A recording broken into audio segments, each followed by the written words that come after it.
aku itu ambilnya Business and Management programnya di Wusong University. Terus aku yang di ininya Southbridge International School of Business. Jadi di Wusong University itu kayak institusi yang menaungi Southbridge ini tadi. Kalau ISMA itu sendiri itu kepanjangan dari Indonesia International Student Mobility Awards. Ini adalah program dari kampus Merdeka, teman-teman langsung dibawa ke Mendikbud. Dan program ini itu udah launching sejak 2021.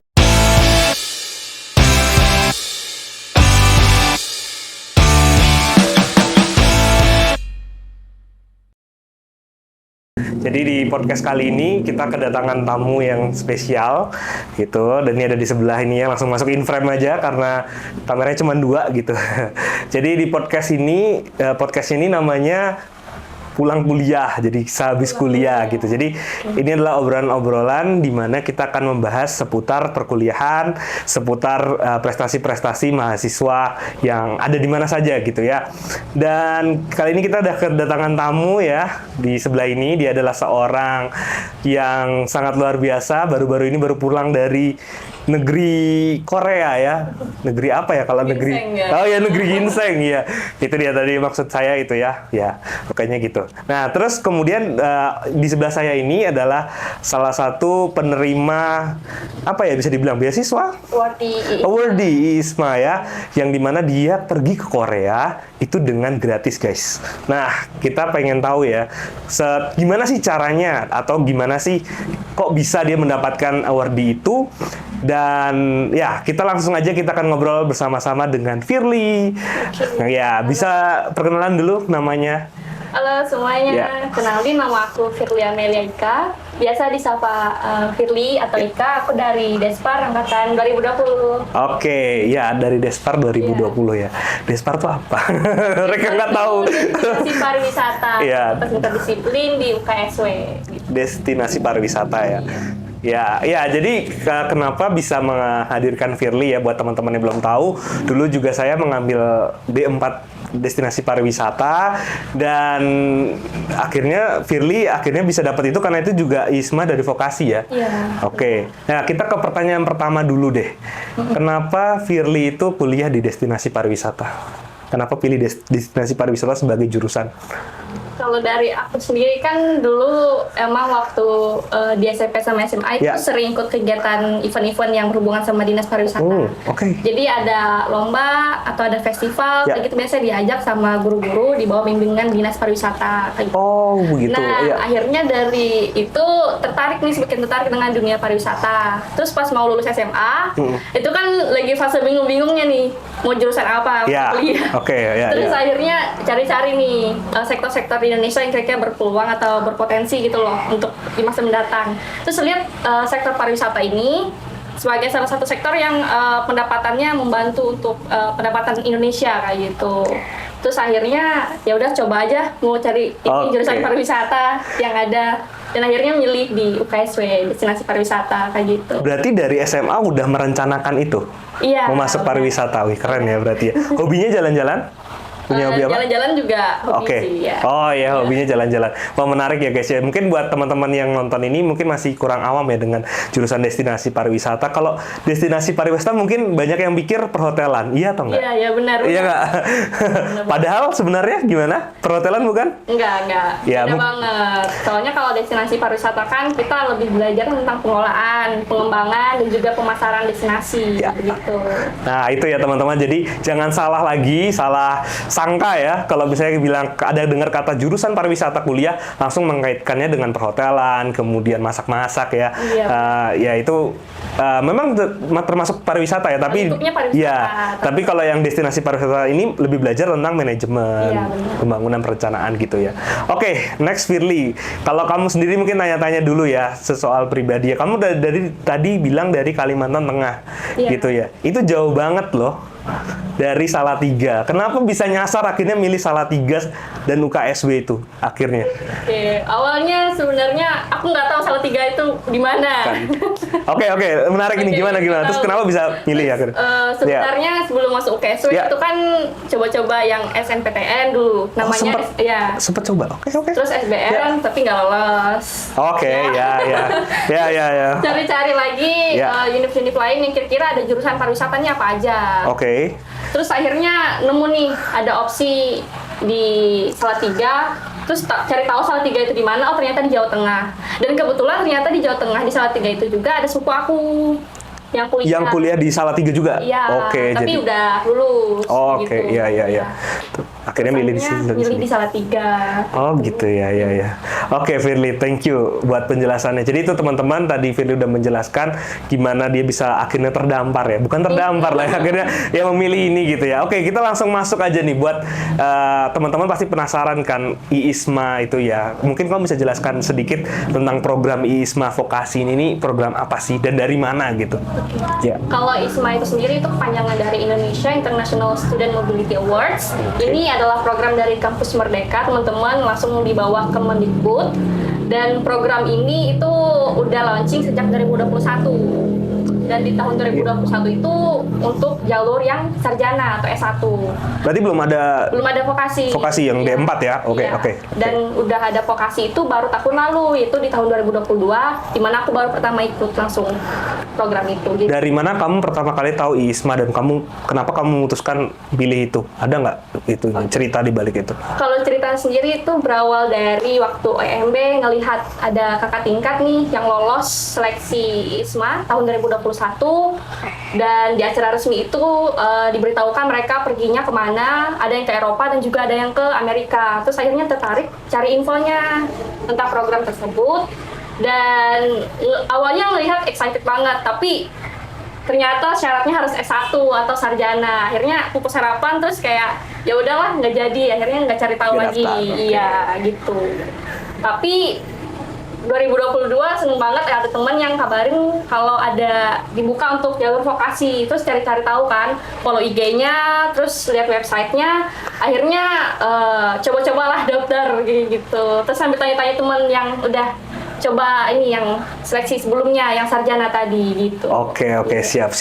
Kemudian syarat-syaratnya apa aja yang waktu itu kamu persiapkan untuk masuk seleksi IISMA? Kalau untuk IISMA sendiri itu yang pertama, kalau dari UKSW itu ada seleksi internal. Kalau seleksi internal kemarin aku ada syaratnya itu berupa administrasi diri, kemudian ada memo kaprodi, terus ada KST, juga transkrip nilai, sama screenshot ini tes Duolingo. Gitu. Tes Duolingo itu berarti tes apa tuh, Kak Firly? Kalau Duolingo itu tesnya mirip kayak TOEFL atau IELTS, tapi kalau Duolingo ini dia lebih affordable. Terus juga yang gitu, dan bisa dilakukan di mana aja karena sifatnya online. Gitu. Oh, online ya berarti ya itu ya. Duolingo ya. Jadi Duolingo English Test namanya. Berarti kalau teman-teman yang mau ikut misalnya di next year gitu ya, mau ikut IISMA berarti harus belajar bahasa Inggris. Iya, latih pakai aplikasi Duolingo-nya langsung bisa, atau sambil latihan di YouTube, atau membiasakan diri dengan bahasa Inggris itu kayak gitu. Berarti kalau dari Firly sendiri background-nya sudah ada bahasa Inggris, sudah bisa bahasa Inggris gitu? Aku dari SD sempat les bahasa Inggris. Oh iya. Dari Pantas guys. Sempat les bahasa Inggris karena emang tertarik untuk belajar bahasa kayak gitu. Dan awalnya waktu masuk SMA itu pengen jurusan bahasa. Tapi karena nggak ada ya masuk ke IPA akhirnya kayak gitu. Oh gitu. Dulu SMA atau SMK berarti? SMA ya? Oh iya, karena ada jurusan-jurusan itu ya. Bahasa. Terus kemudian potensi pada waktu itu kamu yakin nggak awal itu keterima di IISMA Vokasi? Awalnya sih nggak yakin karena apa ya, melihat bahasa Inggris juga masih minim, terus waktu persiapannya mepet, jangka waktu untuk menyiapkan data-data dan lain sebagainya itu juga mepet banget. Jadi akhirnya kayak nggak sempat percaya diri, tapi ya udah dicoba aja, terus disiapin berkas-berkasnya yang diperlukan, sampai akhirnya dikumpulkan, sama dibantu juga dari ini kan pihak kampus, dari BKHI Biro Kerjasama Hubungan Internasional, sama dari ini fakultas juga gitu. Oke, berarti berapa lama prosesnya tuh dari Firly menyiapkan berkas-berkas sampai mengumpulkan, sampai mengumpulkan aja dulu deh. Itu berapa lama prosesnya mempersiapkan? Estimasinya 1 bulan. 1 bulan? Iya. Oke. Jadi 1 bulan kamu mempersiapkan tes Duolingo itu. Duolingo belajar. Terus kemudian berkas-berkas gitu ya. Ada interview, seleksi interview? Iya, ada. Seleksi Ada ya? interview habis Interview. administrasi. Ya, tadi kita udah denger ya gimana proses-prosesnya. Nah, perasaan kamu pertama pas tahu kalau kamu tuh akhirnya keterima di program itu, ISMA, dan berangkat ke Korea. How you feel? Aku sebenarnya waktu malam pengumuman itu Ya. kan pengumumannya sekitar jam 11 atau jam 12 malam baru Oke. diumumin. Via email atau? No, ada website. Iya, ini. ada websitenya. Ya. Terus awalnya nggak mau buka, mau jokin Ya. orang buat bukain kan. Udah kayak ya. Udah nggak pede kan. Tapi ya udahlah akhirnya Ya. berdoa dulu, akhirnya buka websitenya, beranikan diri. Dan nggak nyangka banget itu tulisannya lolos ke Korea langsung. Oke, jadi tahunya pas kamu masih di Salatiga? Iya, masih di Salatiga. Oke, terus pas lihat website itu, yang pertama kali kamu kasih tahu siapa? Kalau kamu lolos? Yang pertama kasih tahu itu aku simpen dulu sih. Oh iya, oke. Karena buat teman-teman yang belum tahu ya, ketika Firly ini terpilih di ISMA, dia tuh muka dia langsung ada di mana-mana guys. Di akun Instagramnya universitas, akun Instagramnya fakultas, program studi, semua ada di mana-mana. Dan itu kayak waktu ya buat saya ya waktu yang lihat ya alumni kayak, oh sekarang ada ya ISMA, terus kayak jadi iri gitu loh. Maksudnya kenapa nggak ada dulu ada program ini gitu kan ya? Oh berarti kamu dapatnya itu dari website, terus kamu ini ya? Habis baca websitenya, terima. Oh malam itu direnungin dulu lah, disyukuri dulu. Oke, ya. Besoknya baru suka lagi ngabarin orang kayak gitu. Oke, jadi berarti kamu waktu seleksi itu kamu udah punya paspor? Belum. Berarti Habis ketika udah diterima baru ya. buat paspor. Buat paspor ya. Itu berarti kamu buat paspor tuh persiapan ke luar negerinya adalah diurusin sama beasiswanya sama ISMA-nya atau bagaimana? Kalau untuk persiapan pergi ke sana. Kalau untuk biaya yang ditanggung oleh ISMA ini sendiri itu udah tercantum di websitenya langsung. Oke. Jadi dia di luar paspor. Kalau paspor kita biaya sendiri gitu. Oke. Oke, ya. Oh ya, aku mau konfirmasi. Kalau paspor tadi itu aku udah lolos seleksi interview, baru buat paspornya kayak gitu. Oke. Iya. Paspor? No. Paspor biasa? Iya, paspor biasa.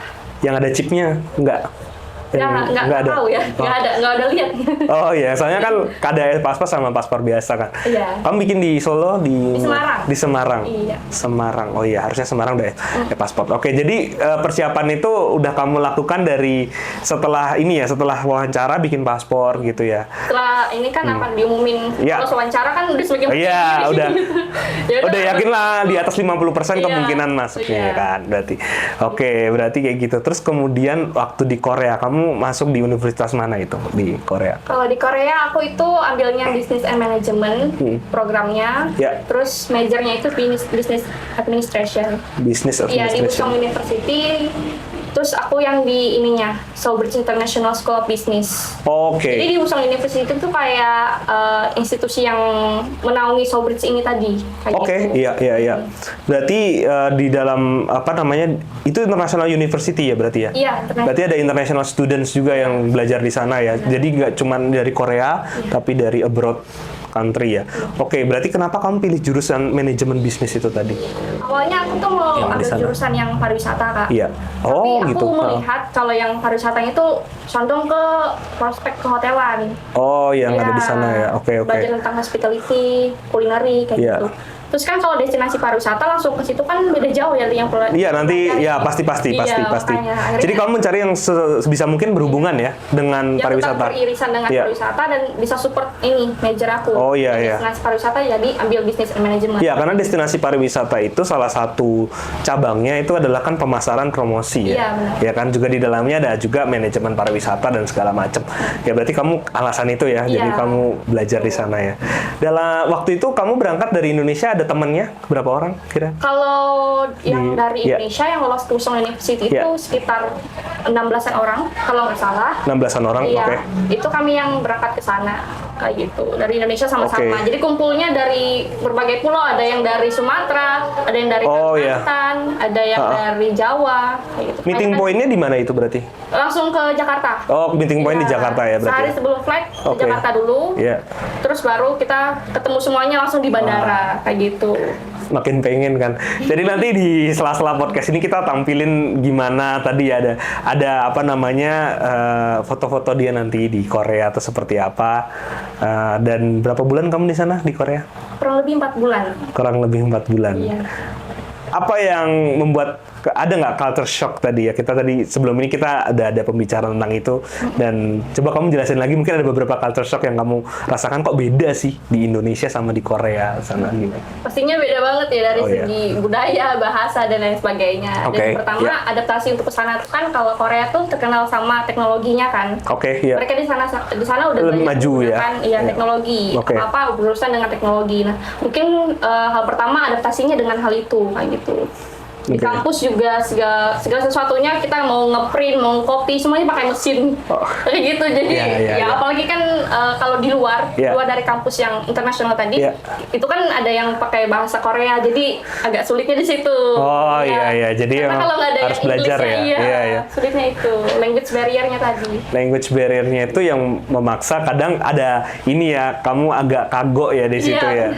Ya kalau misalnya masih bahasa Inggris kan masih paham ya kan, tapi kalau udah ya kanji Korea, aksara Korea itu kan udah beda ya guys ya. Jadi gitu. Terus ke next question, kalau di sana berarti kan dari fully funded ya ini ya? Iya, benar. Nah, nggak usah disebutin nominal asli, tapi kira-kira Firly dapat range berapa nih uang saku di sana selama di sana per bulan, month-nya berapa kisarannya? Bulan 10 ke atas. 10 ke atas itu dalam rupiah. Oh ya, 10 juta ke atas ya berarti ya. Wow, gede guys. Itu berarti mengcover selama 1 bulan dan selama 6 bulan kamu di sana ya? Iya. Jadi di sana 6 bulan atau 4 bulan tadi? 4 bulan ya, 4 bulan di sana. Dan semua itu berarti termasuk biaya akomodasi kamu, asrama? Ya, dormitory gitu. Mahasiswa. 4 bulan cukup atau kurang menurutmu? Cukup sih. Cukup. Karena kita kan di sana kan sama warga yang lain dari Indonesia, kita juga sambil tanya-tanya teman yang udah kuliah di sana, sambil diajarin gimana sih caranya pakai aplikasi ini, atau pakai teknologi ini. Gitu ya. Jadi kalau kamu nggak ngerasa kurang kalau disuruh balik ke sana lagi, mau apa enggak? Pengen perpanjang sih. Pengen perpanjang ya. Udah seneng di sana ya. Berarti sempat ngelewatin winter nggak atau? Iya, sempat. Kalau aku masuknya kemarin itu di autumn, di fall season, terus masuk ke winter. Dapat semua ternyata dia guys. Jadi nggak pas summernya doang ya berarti ya. Summer sempat sedikit. Summer dapat sedikit ya. Sedikit. Iya, terus masuk ke autumn tadi autumn. Oke. Suhu di sana gimana? Ekstrim gimana? Perubahannya. Kalau autumn sendiri kan itu awalnya dari summer ke autumn itu kan agak panas masih. Nah, baru yang di situ. Kalau aku yang waktu autumn itu weathernya agak ini ya, normal-normal aja. Sekitar 20-an lah kira-kira. Sama kayak di Salatiga. Tapi semakin udah menuju ke winter itu semakin turun drastis. Jadi 20 ke bawah. Langsung ekstrim different ya. Maksudnya anjloknya ya. Berarti gitu ya. Itu dalam jangka waktu berapa bulan kayaknya? Enggak ya sampai sebentar ya. Kalau masuk itu udah pertengahan November deh kalau. Pertengahan November. Oke. Itu perbedaannya lumayan drastis ya? Iya, awal-awal kayak harus beli sarung tangan, karena tangan kan kering juga akhirnya, dan bisa luka juga kalau terlalu dingin kayak gitu kan. Oke, sekarang pertanyaan terakhir nih. Ya nggak terakhir amat sih. Apa yang paling kamu sukai dari Korea, Korea Selatan? Yang paling suka praktis sih.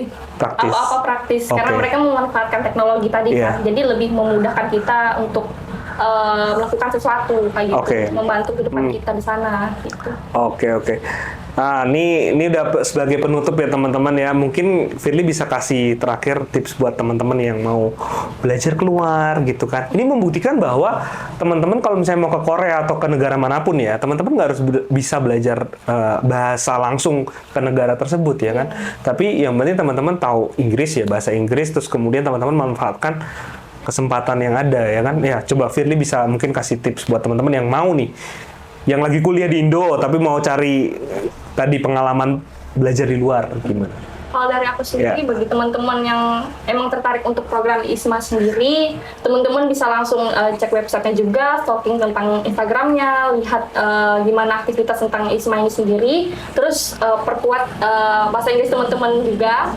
melalui sarana-sarana yang tersedia, misalnya lewat YouTube atau lewat aplikasi atau teman-teman ikut les dan semacam itu untuk memperdalam bahasa Inggrisnya tadi dan mempersiapkan diri teman-teman untuk belajar ke luar negeri kayak gitu. Wow, luar biasa. Oke Firly, terima kasih untuk waktunya ya. Buat teman-teman, ini jangan lupa ya, teman-teman setelah nonton video ini, teman-teman mungkin bisa stalking Instagramnya Firly ya, nanti ada di bawah sini. Teman-teman kalau mau tanya-tanya gitu ya, bisa juga komen di YouTube, nanti kita bakal bantu jawab. Firly sih yang bakal bantu jawab sih. Jadi terima kasih Firly untuk waktunya, sharingnya luar biasa. Berarti kamu sekarang semester berapa? Aku semester 8 ya. 8. Iya, teman-teman pasti bingung kan? Iya, karena kalian 2 semester, kita 3 semester. Ya, maksudnya semester 8 berarti udah Tahun ketiga. Tahun ketiga. Iya. Jadi Firly ini teman-teman bentar lagi magang, terus magang setelah itu lulus ya. Iya, benar. Berarti benar-benar dia memanfaatkan di pertengahan dia berkuliah, dia pergi ke luar negeri gitu ya. Jadi teman-teman buat yang bermimpi gitu ya untuk kuliah di luar, itu bukannya nggak mungkin, tapi ya teman-teman harus memanfaatkan aja gitu. Karena dulu jujur Firly, aku pernah menyesal juga karena ada banyak kesempatan pada waktu itu, tapi aku nggak ambil. Dalam arti antara kita nggak tahu informasinya, kita nggak pede daftarnya, atau ya memang nggak dapat aja gitu kesempatan itu. Jadi Firly adalah salah satu mahasiswa yang memang dia memanfaatkan kesempatan yang ada, tapi dia diimbangi juga dengan dia udah punya skills yang hebat gitu ya. Mungkin ada kata-kata penutup. Kata penutup ya buat teman-teman yang emang tertarik untuk join ISMA, terutama untuk yang vokasi, teman-teman bisa setiap tahun ya berarti ya? Iya, program ini setiap tahun. Setiap tahun. Biasanya di awal bulan dari Februari itu udah mulai buka. Teman-teman bisa kontak aku lewat Instagram atau bisa WA aku kalau yang udah punya WA, biar bisa tanya-tanya tentang ISMA ini kayak gimana. Ya, Firly orangnya baik kok. Oke teman-teman, terima kasih yang udah menonton. Thank you buat waktunya Firly ya. Dan jangan lupa teman-teman tetap jadi mahasiswa yang nggak kupu-kupu. Oke, thank you teman-teman yang buat nonton. Terima kasih Firly. Sampai jumpa di episode selanjutnya. Thank you. Bye.